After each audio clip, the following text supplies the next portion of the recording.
what if the reality you are experiencing right now, like the feeling of the device in your hand or the sounds in your ears, the air moving across your skin, what if all that is just a highly advanced computer simulation?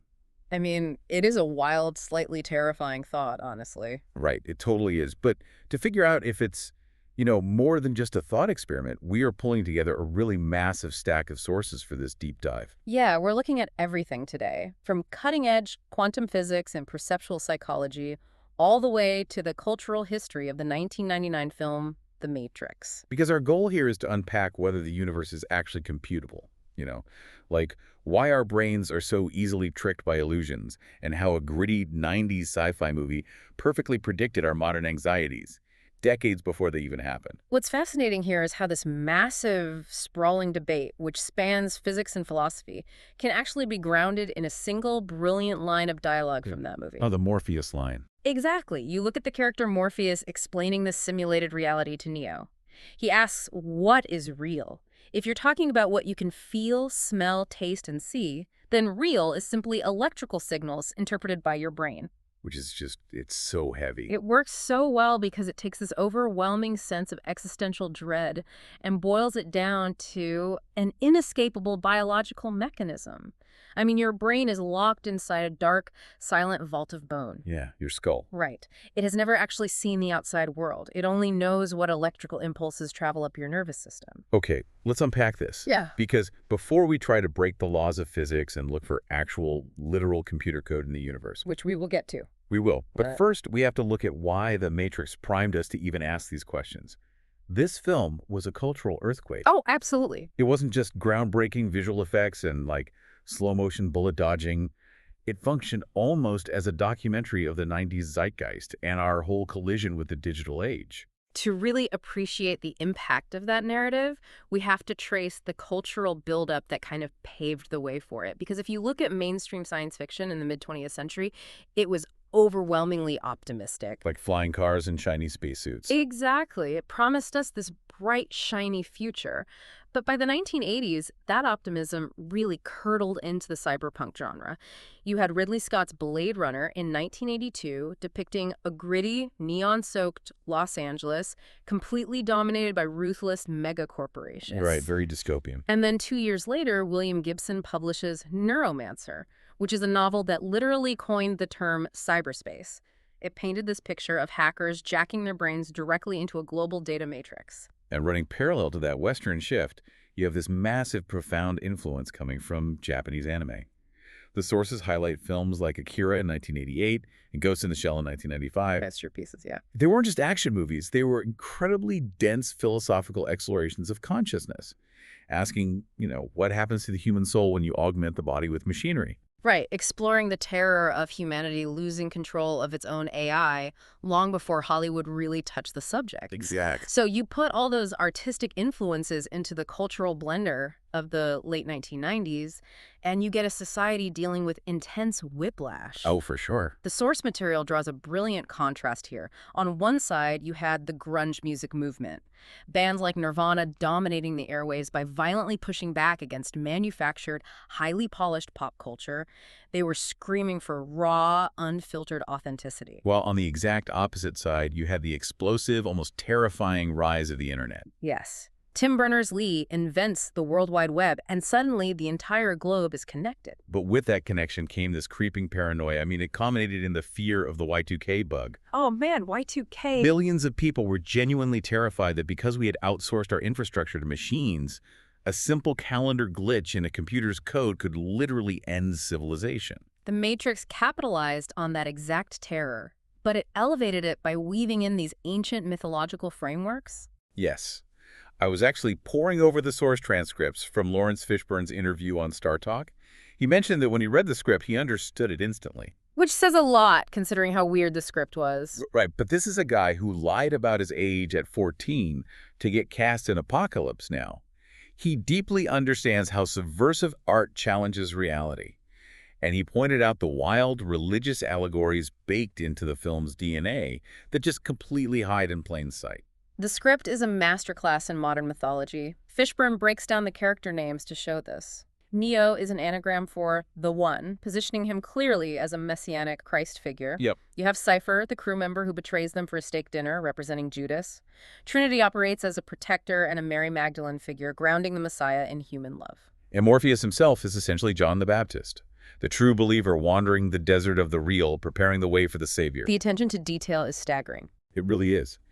Fishburne even noted that in the climax of the film, when Neo is finally cornered and shot by Agent Smith, if you actually count the gunshots across the different camera angles, he is shot exactly 14 times. Wow. Which is definitely not random. No. It perfectly mirrors the 14 Stations of the Cross in Catholic theology, detailing the final steps of Jesus before his crucifixion and subsequent resurrection. It's incredibly dense storytelling. It is, but, and I have to do this, for all its philosophical brilliance, I do have to push back on the core biological premise of the movie. Oh, the battery farm. Yes. Astrophysicist Neil deGrasse Tyson highlighted this in his critique from our sources, and it is a hilarious oversight. Using human beings as copper-top batteries violates the fundamental laws of thermodynamics. The physics of it completely fall apart under scrutiny. Right. A human body resting only outputs about 80 to 100 watts of thermal energy. We are basically just walking highly inefficient light bulbs. Yeah, we don't produce much. The machines would have to dedicate massive amounts of energy to grow the biological nutrients, process them, and pump them into the humans just to extract that measly 100 watts. It's a terrible return on investment. From an engineering standpoint, why wouldn't a super-intelligent AI just toss the human out, burn the nutrient paste in a furnace, and generate heat directly? Cutting out the human middleman yields infinitely more power. True. But as Tyson admits, the movie gets a scientific hall pass for that because it serves the metaphor of control perfectly. The machines aren't just using us, they are subjugating us. Right. But tearing down the biology of the movie brings up a far more disturbing question. What if the film's premise about reality being an illusion isn't just a powerful metaphor? Okay. What if the technological paranoia of 1999 actually aligns with the theoretical physics and computer science of today? This is where things get genuinely weird, because calling the universe a simulation is like fun over a beer. But are there serious tenured scientists making mathematical arguments that our physical reality is computable? They are, and honestly, their logic is very difficult to dismantle. You have philosopher Nick Bostrom, who popularized the simulation argument by looking at the trajectory of computing power. Right. Bostrom argues that if any civilization, perhaps our own descendants thousands of years from now, survives long enough to achieve a post-human stage of technological maturity, they will possess unimaginable computing resources. Basically infinite power. Exactly. And given human curiosity, it is a statistical certainty they would run historical simulations of their ancestors. Us. And if they can run millions of these highly detailed simulations, then statistically the odds that we happen to be the one true base reality instead of one of the millions of simulated realities is practically zero. I mean, the logic makes sense on a chalkboard.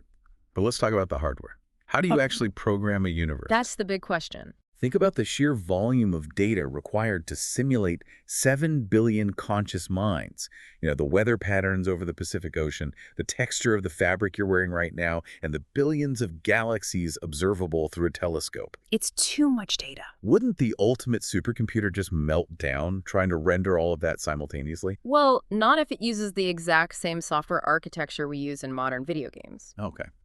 Jesse Schell, a prominent game designer, provides the mechanism for how this works in our sources. You never render the entire universe at all times. That is a massive waste of processing power. So what do? You use localized rendering. Think about exploring an open-world video game. The console only renders the environment in high resolution exactly where the player's camera is pointing. Right. If you look away, it's not there. Exactly. If you, the listener, are staring at a wall right now, everything behind you is just unrendered, low-resolution mathematical potential. It doesn't actually materialize into physical reality until you turn your head to look at it. I can literally feel the listener trying to catch the simulation in the act by whipping their head around quickly. I mean, it's a natural reaction. But seriously, if this grand simulation is running on hardware, hardware has limits. What happens when the system gets overwhelmed by too much data? It manages the load the exact same way our computers do. It lags. It lags. Yeah. But in a simulated universe, if the processor gets bottlenecked, It simply pauses the simulation. It freezes everyone inside it in a state of suspended animation. Oh, wow. A billion years could pass in the real universe outside while the computer buffers the next frame of our reality. And when it finally resumes, the internal clocks of the simulation pick up exactly where they left off. You would never even perceive that a glitch occurred. The idea that time itself might just be buffering is deeply unsettling. Right. But it goes beyond just rendering graphics, right? AI scientist Jürgen Schmidhuber proposes a mechanism for how the actual substance of our lives could be coded. He explores the concept of algorithmic data compression. This is a wild concept. It really is. Yeah. Think about how the infinite number pi, which goes on forever without repeating, can be perfectly calculated by a very short, simple string of computer code. Huh. Schmidhuber suggests the entire complexity of our universe might just be a massively compressed file executing a simple underlying rule. And he applies this compression theory to human behavior and consciousness itself. Yeah. Think about learning a complex physical skill, like riding a bike. At first, your brain is overwhelmed by millions of tiny conscious calculations, balance, speed, pedal pressure, wind resistance. You're overthinking everything. Exactly. But over time, your brain compresses all those complex signals into a subconscious algorithmic shortcut. You just hop on and ride. He argues that our entire lived experience is just our brains executing highly efficient data compression subprograms. Which makes sense. We even see this compression logic solving massive physical complexities. Like, look at computer scientist Tom Rokicki's research on the Rubik's Cube. Oh, God's algorithm. Yes. A standard Rubik's Cube has 43 quintillion possible starting positions. That is a level of chaos that seems computationally impossible to map. Right. But Rokicki utilized a massive network of computers to prove that no matter which of those 43 quintillion chaotic states the cube is in, it can always be solved in 20 moves or less. They call it God's algorithm. It's amazing. It demonstrates that even the most dizzying, chaotic physical systems in our universe are underpinned by elegant, highly compressed, programmable solutions. Discovering that math can solve chaos is one thing, but discovering literal computer code woven into the fabric of the cosmos is another entirely. Yeah, that's a whole different level. This brings us to theoretical physicist Jim Gates. Gates was researching string theory, specifically a complex area called supersymmetry, which attempts to map the fundamental subatomic interactions of the universe. Okay. When he visualized the advanced equations that dictate how quarks and leptons behave, he didn't just find elegant math, he found literal binary computer code. Hold on, let me clarify this for the listener because it sounds like science fiction. Yeah, go ahead. He didn't just find a metaphor for code, right? He found specific sequences of ones and zeros embedded in the physics. Precisely. Gates discovered graphical representations in the equations called adinkras, and when he translated them, they perfectly matched Claude Shannon's error-correcting codes. Which are what, exactly? These are the exact mathematical sequences invented by computer scientists in the 1940s to prevent data corruption. When a web browser transmits data, a stray cosmic ray might flip a 1 to a 0, corrupting the file. Error-correcting codes detect that flipped bit and fix it automatically. Wow. Gates found the exact same self-correcting logic baked into the equations that govern the subatomic fabric of reality. The universe appears to have a built-in mechanism to prevent its own physical data from corrupting. So there is a literal subroutine running in the background of our physical reality, keeping the universe from returning a 404 error. Essentially, yes. That is incredible. Yeah. But I do have a major philosophical problem with this whole model. What's that? If everything around me, including my own ability to learn and make decisions, is just an efficient data compression subprogram, what happens to free will? If I'm just executing a compressed file, are there any truly random events, or am I just rigidly acting out a predetermined script? Schmidhuber's framework tackles this head-on with a concept called pseudo-randomness. In computer science, truly random, chaotic data cannot be compressed because there is no underlying pattern to shrink. Right, you need a pattern to compress it. So if the universe is running on a highly compressed algorithm, then by definition, true randomness cannot exist. There is no such thing as luck, no such thing as chance, and structurally, free will is an illusion. Wow. Every choice you make feels organic, but it is entirely computable and predictable based on the code. See, stripping away free will and chalking my entire life up to a predictable algorithm makes me feel incredibly insignificant. Makes you feel like an NPC, like a non-playable character just wandering around in the background of someone else's simulation. It's a common reaction, but Schmidhuber interprets it entirely differently. Because you are an output of this massively complex, compressed code, you are mathematically essential. Essential how? You cannot simply be deleted or altered without requiring the entire master program to rewrite itself and become infinitely more complex. Your consciousness, your specific sequence of choices, is structurally necessary for the universe to compute the way it currently does. You are a load-bearing pillar of the code. Okay, that actually frames it in a strangely empowering way. We are necessary to the math. Exactly. But if the external universe is constructed of code and error-correcting equations, how does the biological hardware in our skulls actually interface with it? Because if this is a simulation, our brains seem remarkably eager to buy into the illusion. Oh, the vulnerability of human perception is the engine that makes the simulation possible. How so? Our senses are shockingly fragile. Larry Rosenblum's work in perceptual psychology demonstrates how aggressively our brains edit reality in real time. In the source material, there is a breakdown of the McGurk effect. The Ba versus Fa thing. Yes.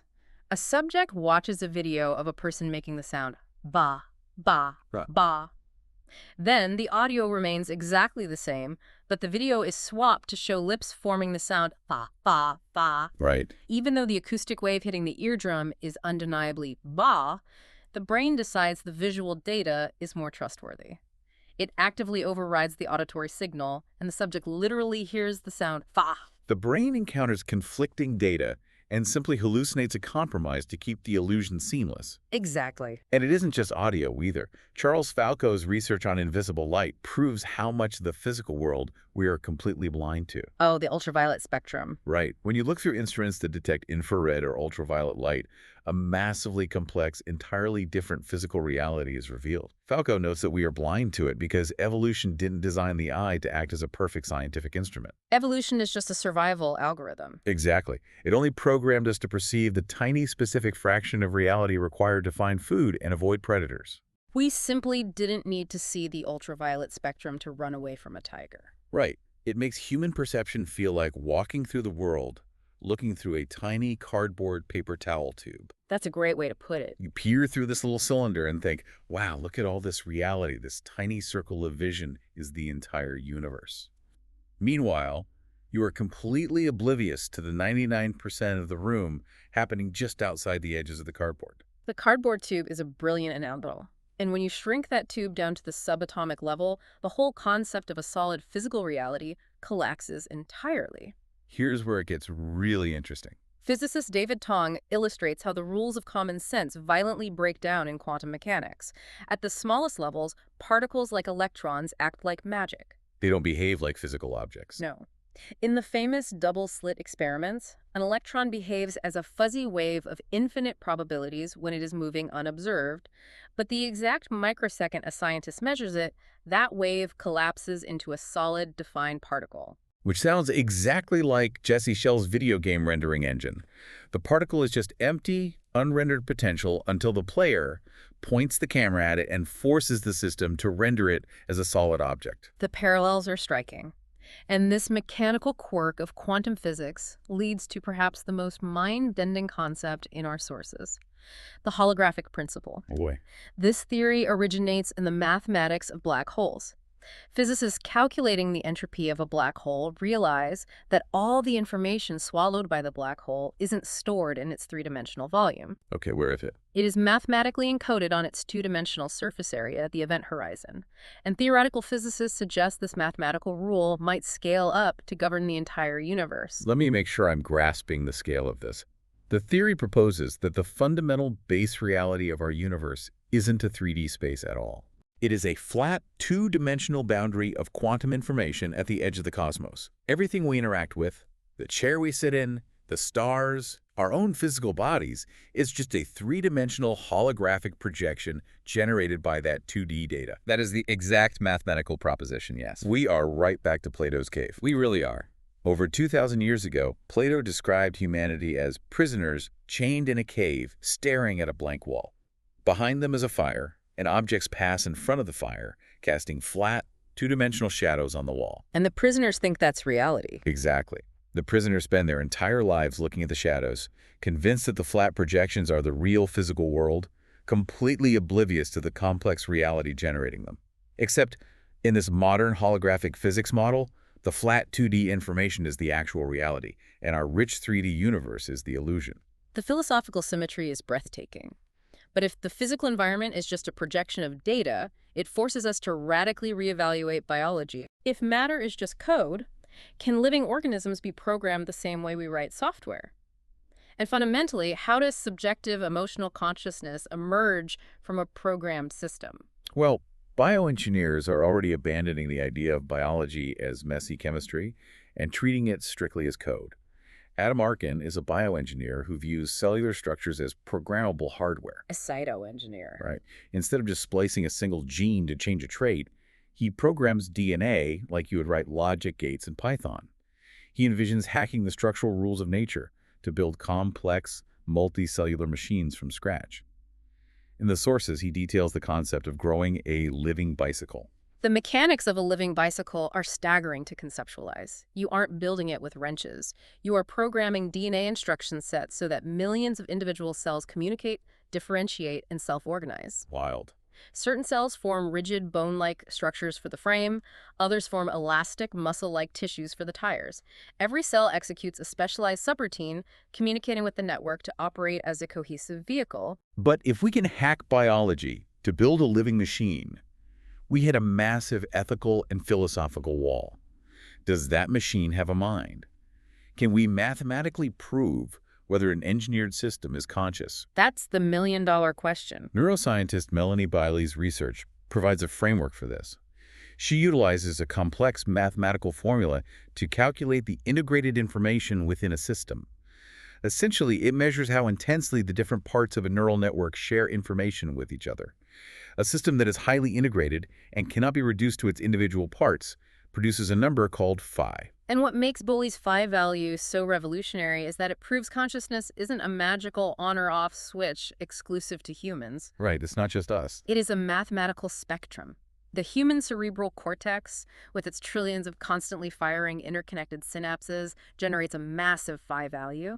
We experience a rich, high-definition consciousness, but calculate the neural network of a simple earthworm and you don't get a zero. You get a little bit of phi. You get a very small, mathematically defined sliver of phi. So, if consciousness is just a mathematical byproduct of interconnected data processing, it heavily implies the human brain is just a sophisticated biological computer. A specific type of computer, yes. Anesthesiologist Stuart Hameroff and Nobel-winning physicist Roger Penrose collaborated on a theory that bridges biology and quantum mechanics. Okay. They argue the brain isn't just a standard computer, it is a quantum computer.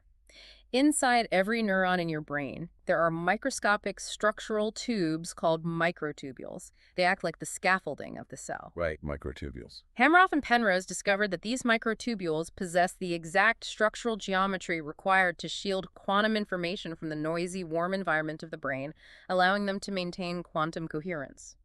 Wait, so the same fuzzy particle wave magic David Tong talked about in physics is happening inside our brain cells? They argue that the collapse of these quantum states inside our microtubules is the actual physical mechanism that generates a moment of conscious thought. This is the moment the science violently collides with the spiritual. It really is. If human consciousness is a process of quantum information, it forces us to ask what happens when the biological machine breaks down.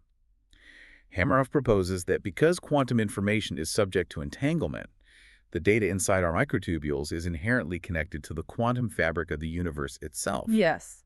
So if a person experiences cardiac arrest, their blood stops flowing and the microtubules lose their biological power supply. But a fundamental law of physics dictates that quantum information cannot be destroyed. Exactly the opposite. The quantum information, the data that constitutes your consciousness, doesn't vanish. It simply unbinds from the physical brain and dissipates into the broader universe. Wow. Hameroff uses this mechanism to explain the phenomenon of near-death experiences.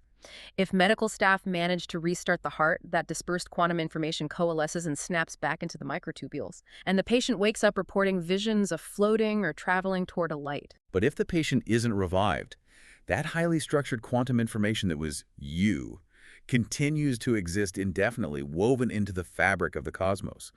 It is a rigorously scientific, mathematically grounded argument for the existence of an eternal soul.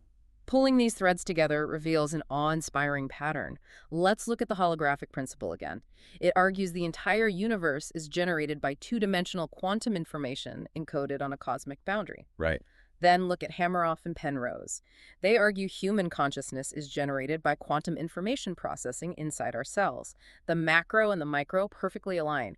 Our consciousness, our soul, and the sprawling galaxies above us might be woven from the exact same fundamental mathematical material. As the saying goes, we are not just in the universe, we are the universe experiencing itself. The weight of that is phenomenal. But I know for the listener, staring down the barrel of quantum souls, holographic projections, and error-correcting codes can trigger a serious wave of existential vertigo. It's a lot to take in. It is.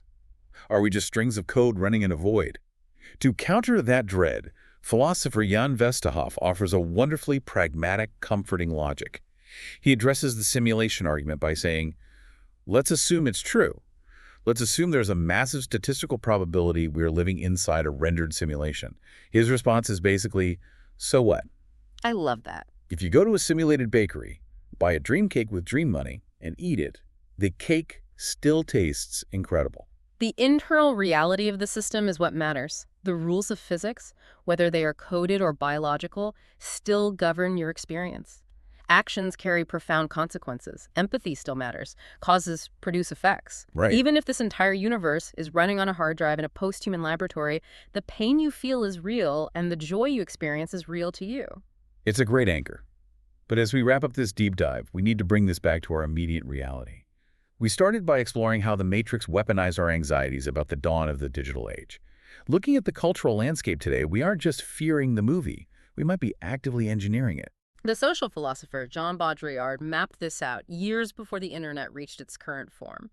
He coined the concept of hyperreality. Which is? Hyperreality occurs when a society creates a simulation of reality that is so engaging and detailed that the simulation becomes vastly more important to the people than actual physical reality. Oh, wow. Lawrence Fishburne tied this concept perfectly to a piece of stand-up by comedian Chris Rock.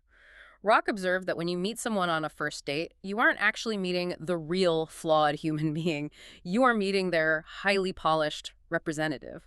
And today, the representative isn't just the behavior we put on for a date. It is our entire digital footprint. Our digital avatars, our hyper-curated social media feeds, our meticulously edited photos.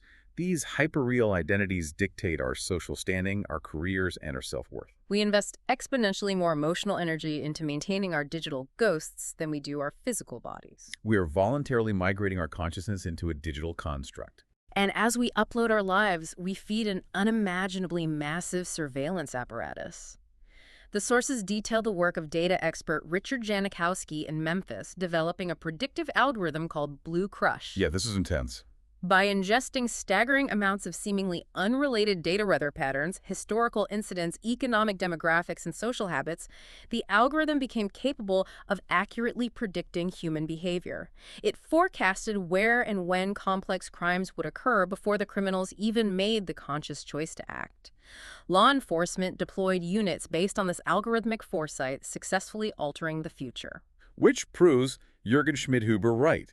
Our chaotic human behavior is predictable and computable if the algorithm is smart enough. Exactly. And that leaves us with one final, terrifyingly relevant thought to chew on.